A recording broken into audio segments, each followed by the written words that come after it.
Greetings historians, welcome to Lore of the Dragon and the Reignited Legend version of A New Beginning. So, for those who don't know what the Reignited Legend is, as some people might be confused as to the nature of the Reignited Legend, this is a community-driven project from the comment section of a prompt video posted on Lore of the Dragon. From there, I take the comments and make them into a video of which covers a certain portion of a game, in this case, the Reignited Legend, or rather, what is the Legend of Spyro. So far we have 2 acts, and of course this would be the third. Now, for those returning, you might start to notice there's a consistent thumbnail now, and that was made by an artist by the name of ClevsX, who has fantastically depicted A New Beginning, The Eternal Night, and Dawn of the Dragon, all in one picture. I'll leave a link to Clev's Twitter down in the description below for you to check out her art. Anyhow, without further ado, let's get into Act 3. With Ignitus captured, both Spyro and the Guardians would need to hatch an escape plan, but it wasn't as simple as walking in. For where the Guardians assumed Ignitus was taken, Spyro would need to muster all the skills he had learned and then some. So, Terrador instructed Spyro to follow him with much haste, claiming that soon he would learn the power of the Earth element.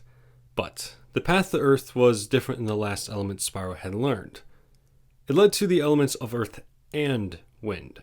This would be an introduction not only to Wind for Spyro, but for branches of various elements, which will be brought up at a later time.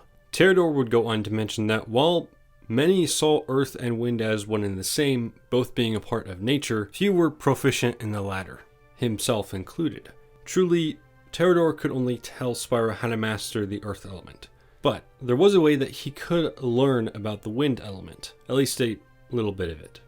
To learn it, he would need to seek out a long-lost race of dragons, the Wind Dragons, which they sadly didn't have time for, at least at the moment. So Spyro's training would be quick, and by the time of completion, Voltaire told Spyro of where Ignitus must have been taken, and they were ready to depart, with Spyro learning the Earth element. It was said Ignitus was taken to Concurrent Skies, a place of study once inhabited by the electricity dragons, but now used as the Terror's fortress.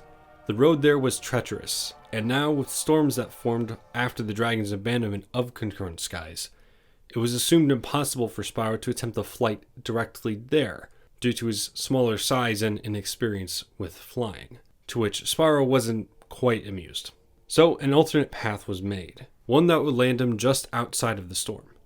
But while the young dragon might not encounter apes when he landed, he was sure to find long-lost relics of war. But he would need to keep his guard up in case something went awry.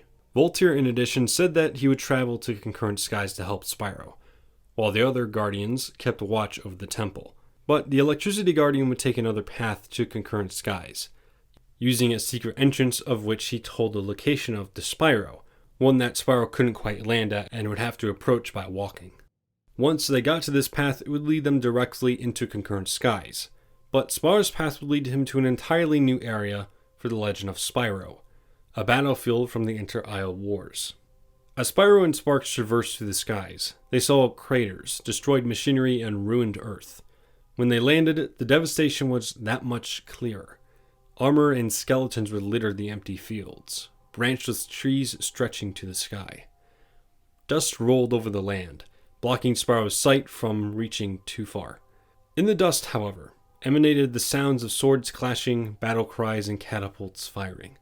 On the path forward, Spyro would see blue forms charging across, disappearing as they went further into the dust. In fact, as you went further through the level, a hilltop would be revealed. Atop of it, you would see a dragon, around the same age as Spyro, driving off a great many apes with a mighty lance outlined in blue. Some of you might already know of this tale, but for those who don't, it will all be revealed a bit later. But as for these blue forms taken throughout the game, these are the time shadows mentioned in an earlier act, not only of apes or dragons, but of tales lost to time, of which quests could be acquired. Perhaps even in the distance you would see mighty war machines, lost and being buried in the dust. The more you explored the area, the more you would find. but the end of course would be the same, always leading to concurrent skies. Spyro and Sparks would meet up with Voltaire, who would say in a rather extravagant way that he would lead them right through the secret tunnels connecting the different parts of this area. But he warned Spyro if they were found, they would need to put up a fight like they had never before, and keep out of sight from the terror. Scattered around the pathways you would take, there would be relics of the past, perhaps some equipment left behind. Perhaps there would even be toys from children taken through the tunnels, one left by those who visited with a guardian or a parent, one left there from a hasty evacuation. Voltaire would describe them, and perhaps some of the history of concurrent skies as you traveled, telling of his own failed defense of the towers ahead. If you kept traveling this way, you would get to the tower, but you could travel into the open and gather certain collectibles, an experience that might help you in the future. But every time you venture out into the open, a timer starts. This would be a signal for even more forces that were on their way. In addition, if in previous levels you didn't eliminate apes or you only eliminated a few, more would show up in this level, reinforcing concurrent skies. Eventually, they would make it to the tower, ascending it with surprisingly little resistance. Once they reached the top, they'd see Ignitus chained to a wall, a crystal hanging above him. Ignitus, possibly shocked by the sight of Voltaire, Spyro, and Sparks, pleaded for them to leave as soon as they could. While Spyro and Voltaire tried to find a way to get Ignitus down, Spyro would just ask, what's the worst that can happen? And not just a few moments later, the Terror was more than willing to answer that. The Terror landed right behind the young dragon, towering over him, wings spread wide. She'd quickly knock Voltaire out. And after that, this scene would more or less play out like it did in the original A New Beginning, with the boss battle taking place. But with Spyro and the Terror having more or less a back and forth, trading snarky remarks as they would trade different blows. Then, just as he finished the fight, Spyro would notice something about the Terror that he couldn't quite understand. She seemed almost familiar to him now that they had finally talked.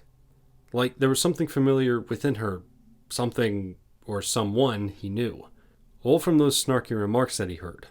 In that second of realization, the Terror left Spyro and grabbed the crystal, leaving Ignitus to go limp. Then the Terror would fly to a different part of the tower, one hosting a portal of which she would fly through, allowing her to slip out and escape with the energy inside the crystal. But Spyro would go to Ignitus first, unchaining him after finding a lever.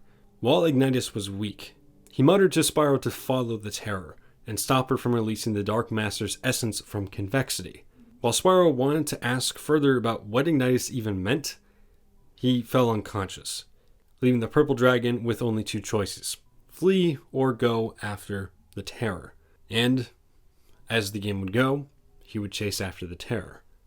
He, along with Sparks, traversed through the portal, and into convexity they went. The space would look similar to what it did in the original A New Beginning, with floating rocks and strange creatures traversing the void. A burst of light shined brightly from a distant platform, and Spyro was sure that that's where the Terror had gone. Perhaps here in convexity there would be some more artificial structures than before, an indication of something or someone inhabiting this place.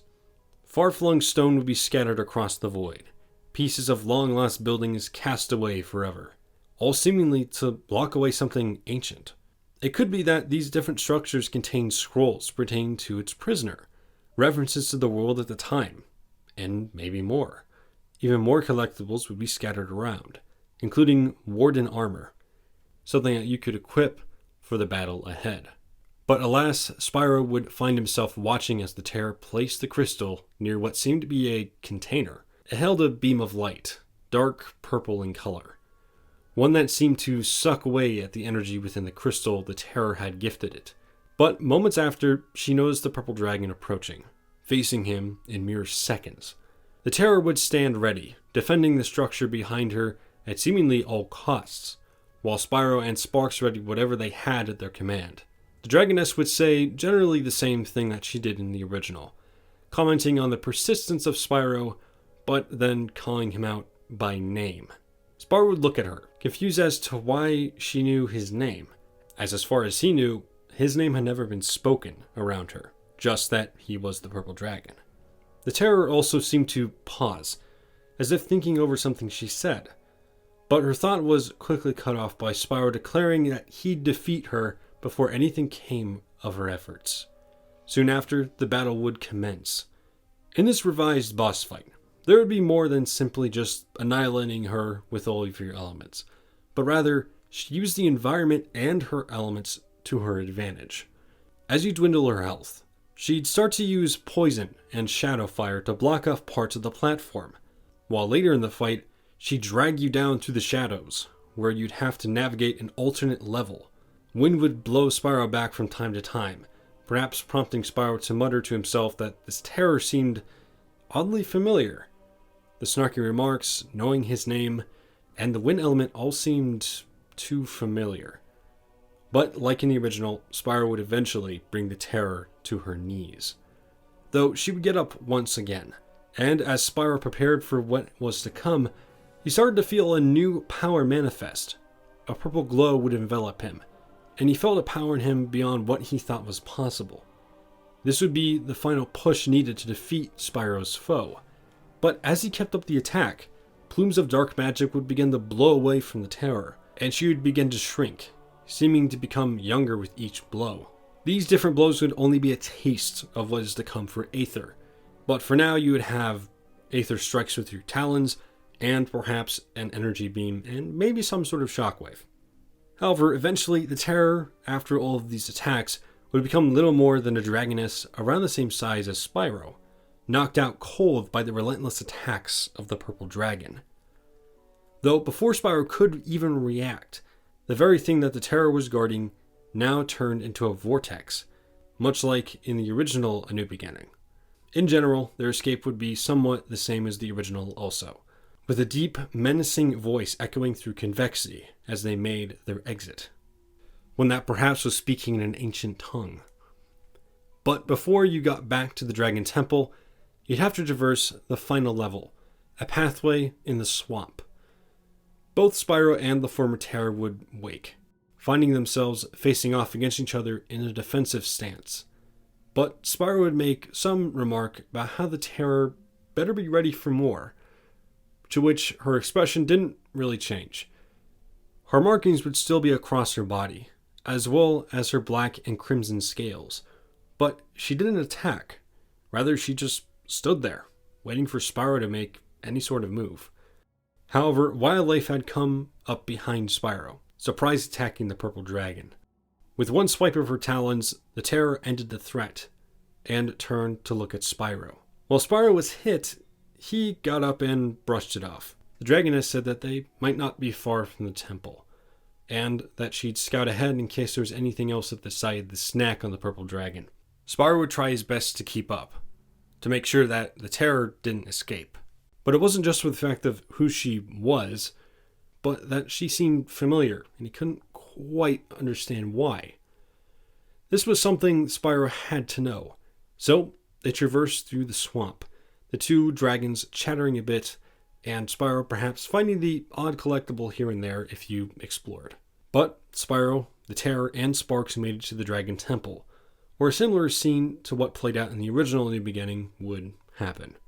When Ignitus explained his regrets for not doing more to defend Spyro and the one he called Cinder, or rather, what was the Terror, Ignitus would mention a grotto, but whatever he would receive would be vague at best. The Guardians, mainly Ignitus, asked if he could speak to Cinder, leaving Spyro and Sparks alone to walk through the temple.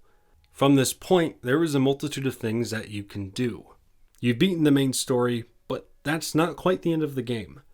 There's much more to explore, new areas you can find, and that all starts now.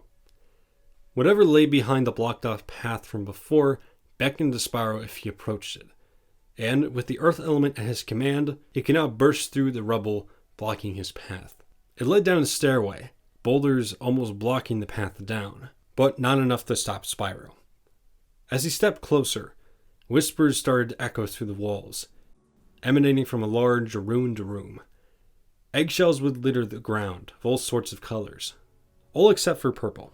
Spyro looked around and found a large purple banner behind almost a pedestal. On the banner itself was inscribed a golden hook, torn by what seemed to be blades.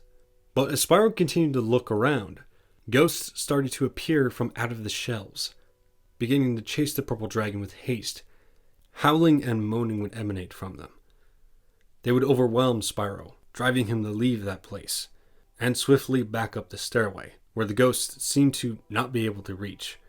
At this point, Spyro would rush to Ignitus, telling him of his findings, to which, once again, Ignitus would give a vague and elusive answer. Eventually, he landed upon saying that they were a result of a curse put on the temple, and as long as they stayed away from that place, they would be fine. However, those with keen eyes might recognize this place they speak of, and could speculate what the curse actually is. After this encounter, while there wouldn't be any main story points to find until the next game, there would be a multitude of quests. These quests, however, aren't always going to one place and collecting something. They would vary, from perhaps going to find ancient artifacts to help yourself as you traverse through the endgame, or rather another type of quests. This different variant would take you to a certain part of the Pool of Visions, where moments in the past would play out. Now, remember those blue shadows littered through the game? Well, as for an example, the one you see while going to Concurrent Skies was a tale belonging to the banner bearer Pyra, a young dragon that fought with Ignitus during the war. If you were able to access this memory, you would not only be able to see the events play out more clearly, but you would be able to actually play as Pyra, granting you access to various fire-based moves. You'd be able to play the entire story of Pyra, up until the point where he goes missing. For Pyra, it might even give you a hint to where he might be, but for other quests like this, it might not be so clear. Once you finish the quest, you as Spyro would be able to gain these moves, adding them to your arsenal. In addition, perhaps when you get a certain amount of collectibles pertaining to Cinder, you will get a short but early introduction to Cinder and who she is. You might even be able to play as her during one of these flashback quests, or even a bit in the present, using her elements to collect certain objects that Spyro couldn't reach in places like Convexity. So, in short, you could play as Cinder through her memories and her more snarky present self. As you progress through the endgame, you could start to practice against either Cinder or Spyro in the dojo, and start to see a bond forming, perhaps recalling certain events from before, starting to rediscover and build a brand new friendship between the two dragons. For the most part, that would be the end of the game. You could replay missions through the Pool of Visions and go back to areas to collect certain objects you might have missed. That's it for A New Beginning, after what seemed like forever. And now we'll start on the Eternal Night, which I'll post a prompt video for later on. Now, if there's something that didn't quite fit in here that you suggested, I'll see if I can work it into the Reignited Eternal Night. Anyhow, thank you all for participating, and I hope to see you all the next time we start up the Legend of Spyro Remake series. But for now, of course, I'm just gonna roll out how I usually do. If you guys want to stay updated on this series or the channel, feel free to stick by the channel or go to my Twitter to keep an eye on stuff. Various updates will be posted there about video progress. And if you want more ideas to be shared in this series, this is probably the first time I'm going to say this, but if you guys want that, please share it around. See if you can get a friend or two to go ahead and check out the series and maybe participate in it as well. Anyhow, if you want to talk to other people in the community about this or any other lore type subject, you can go into my Discord, which will be down in the description along with my Twitter.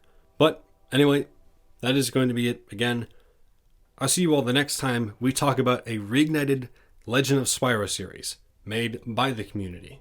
Anyway, stay safe, historians.